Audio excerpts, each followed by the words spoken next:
안녕하세요.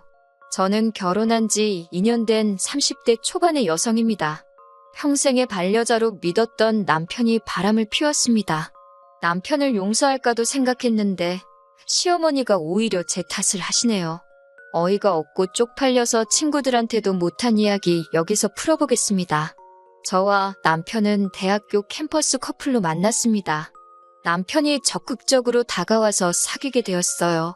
졸업 후 저는 의료 관련 회사에 입사했고 남편은 저보다 1년 정도 늦게 취직을 했습니다. 그리고 서로 3년쯤 직장 생활을 한 후 우리 둘이 사업을 한번 해보자며 의류도매 사업을 시작하게 되었어요. 사업이 기대 이상으로 빨리 성장해서 이듬해에는 추가로 직원들도 채용해야 할 정도였습니다. 그 후 사업이 안정기에 접어들면서 남편은 저에게 청혼을 해왔고 저도 당연히 기쁜 마음으로 받아들였어요. 평생 이렇게 행복하게 살 줄 알았네요. 양가 부모님이 각자 먼 지방에 거주하고 계셨기 때문에 6년의 연애 기간 동안 따로 찾아뵌 적이 없었습니다. 그러다 본격적으로 결혼 이야기가 나오면서 만나게 되었죠. 남편에게는 작은 사업체를 운영하시는 시아버지와 전업주부이신 시어머니가 계셨고 2살 어린 여동생이 있었습니다. 처음 인사드리러 간 날 시아버지께서는 남편에게 어디서 참한 여자를 데려왔다며 제주도 좋다고 하셨습니다. 그러면서 저에게 모든 일은 여자가 하기 달렸다며 항상 행실을 바르게 하고 현명하게 행동하라는 덕담을 해주시더라고요. 여기까지는 정말 좋게 받아들였어요. 그런데 시어머니께서 쓸데없는 말을 덧붙이셨습니다. 세상이 아무리 뒤집어지고 엎어져도 남자가 벌어오는 돈으로 사는 한 남자가 하늘이고 여자가 땅이니 마음에 안 드는 일이 있어도 그러려니 하라고 하시더군요. 저는 속으로 당신도 딸이 있으면서 어떻게 저런 소리를 아무렇지 않게 하시나 싶었습니다. 제가 시어머니께 저도 돈 벌어요 하고 애교 있게 말씀드렸더니 네가 벌어봤자 얼마나 버냐고 그러시더라고요. 뭔가 잘못 알고 계신 것 같아서 남편이랑 저랑 같이 일한다고 말씀드렸어요. 제 말을 듣고는 시어머니께선 남편이 하는 일을 아내가 돕는 건 당연한 거라고 그러시더군요. 곧 남편이 일 이야기는 그만하자며 대화 주제를 돌렸습니다. 서울로 올라오는 길에 남편에게 나는 당신 일을 돕는 게 아니고 같이 일하는 건데 왜 시어머니께선 내가 단순히 당신 일을 돕는다고 생각하시는 거냐고 물었어요. 남편은 시어머니가 워낙에 아들 자랑하는 맛으로 사는 양반이라서 자기가 일을 더 많이 하는 것처럼 부풀려서 말했다며 미안하다고 하더라고요. 남편 말대로 시어머니께서는 아들 자랑을 정말 끊임없이 하셨습니다. 문제는 그런 자랑을 하시면서 꼭 주변 사람을 깎아내리셨어요. 한 번은 결혼하고 얼마 되지 않았을 무렵 시댁에 내려간 일이 있었습니다. 시어머니께서는 주말에 교회분들하고 식사를 하기로 하셨다며 서울에 올라가기 전에 저희더러 들려서 인사라도 한번 하고 가려고 하시더군요. 그렇게 약속 장소에 도착해 인사를 드리고 자리에 계신 분들께서 저희에게 둘 다 TV에 나오는 사람들 같다며 보기 좋다고 칭찬들을 해주셨습니다. 그러자 시어머니께서는 그렇지 않아도 어렸을 때 당신 아들 연예인 시키라는 사람들이 그렇게 많았다면서 인물 좋지 머리 좋지 뭐 하나 빠지는 게 없다고 한술 더 뜨시더라고요. 거기서 끝났으면 저도 단순히 엄마로서 아들 자랑 하시는구나 하고 말았을 텐데 갑자기 우리 새아가는 아들에 비해 인물은 평범해도 심성이 엄청 곱단 말을 덧붙이시더군요.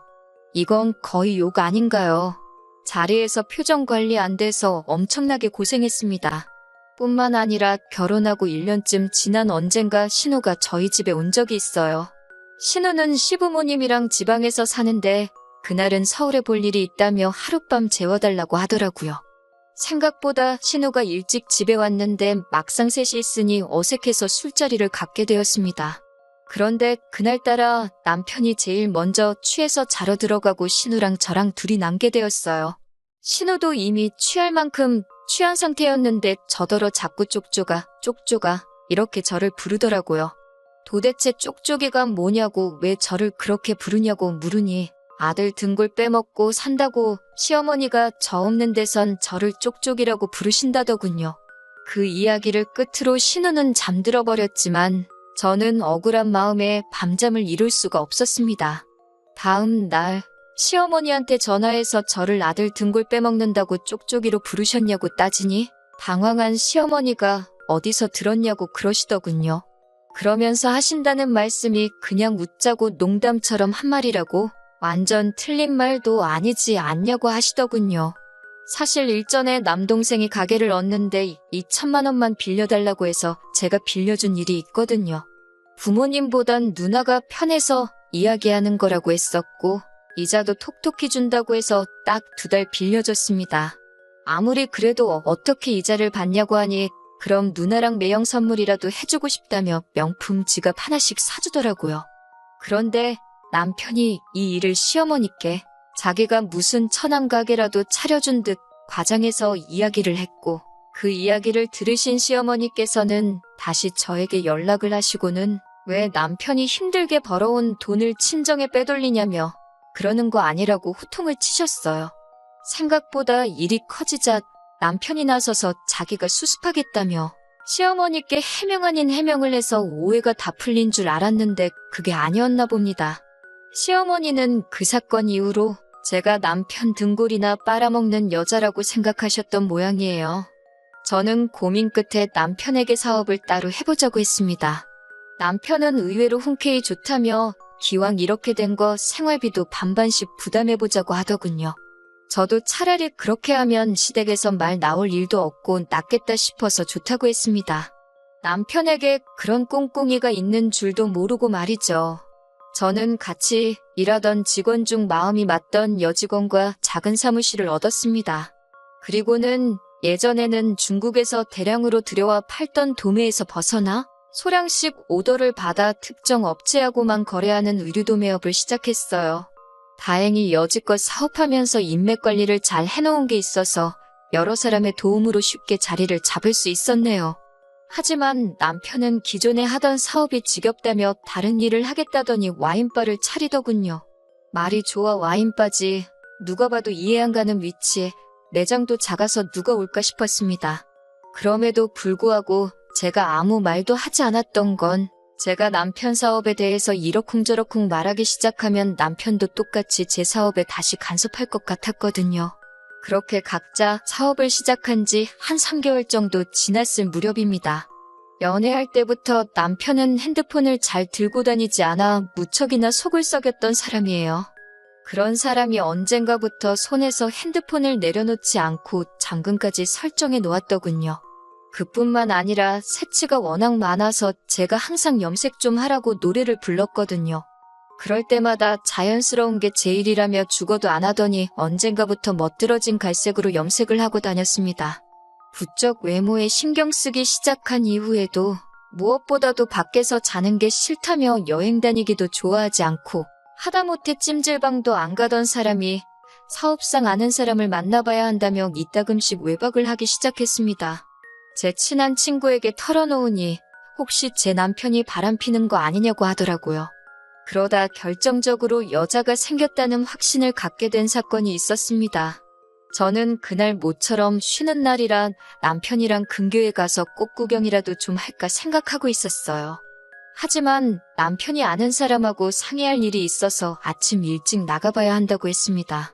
어쩔 수 없이 집에 혼자 남아 대청소를 시작했고 그러다 남편이 미처 숨기지 못한 남편의 카드 명세서를 발견했네요. 백화점에서 값비싼 물건을 할부로 사기도 했고 결정적으로 숙박업소에 간 기록이 남아있었어요.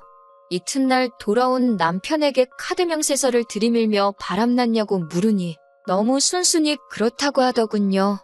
저는 그래도 미안하다고 실수라고 사과하면 한 번은 용서해 주려고 했는데 오히려 그 여자를 사랑한다며 미안하다고 하는 그 모습에 정이 뚝 떨어졌습니다.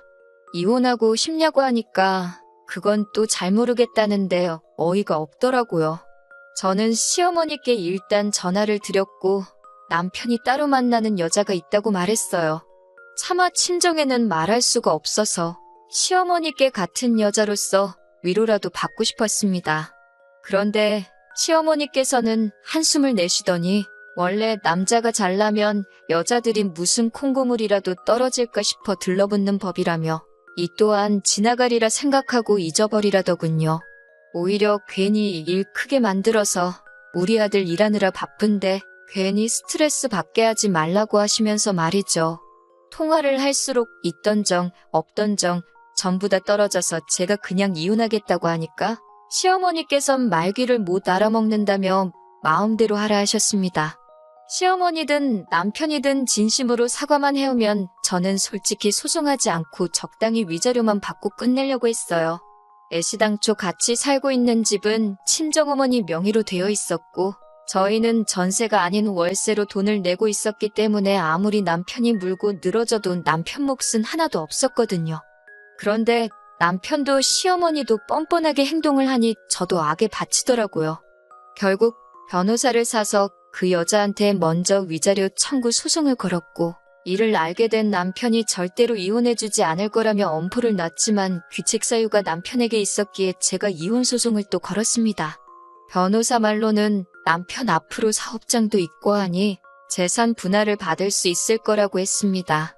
소송을 시작하고 2달쯤 지나가자 그제서야 남편은 자기가 불리한 상황임을 깨닫기라도 했는지 저에게 합의하자고 하더군요. 저도 하루라도 빨리 이 지긋지긋한 관계에서 벗어나고 싶었기 때문에 위자료 4천과 남편이 몰던 수입차를 제가 가져오는 조건으로 완전히 헤어지게 되었습니다. 저도 제 사연이 여기서 끝이면 참 좋겠습니다만 남편과 이혼하고 한 3달쯤 지났을 때입니다. 시어머니한테서 전화가 걸려왔어요. 시어머니께서는 다짜고짜 당신이 죽게 생겼다며 제발 한 번만 만나달라고 하시더군요. 친정 어머니께 털어놓으니 마지막이다 생각하고 얼굴 뵙고 잘 지내시라 인사라도 하고 오라고 하시더군요. 그리고 며칠 뒤 서울까지 올라오신 시어머니를 만나게 되었습니다. 반년 만에 처음 뵙는 거였는데 매우 수척해지셨더라고요.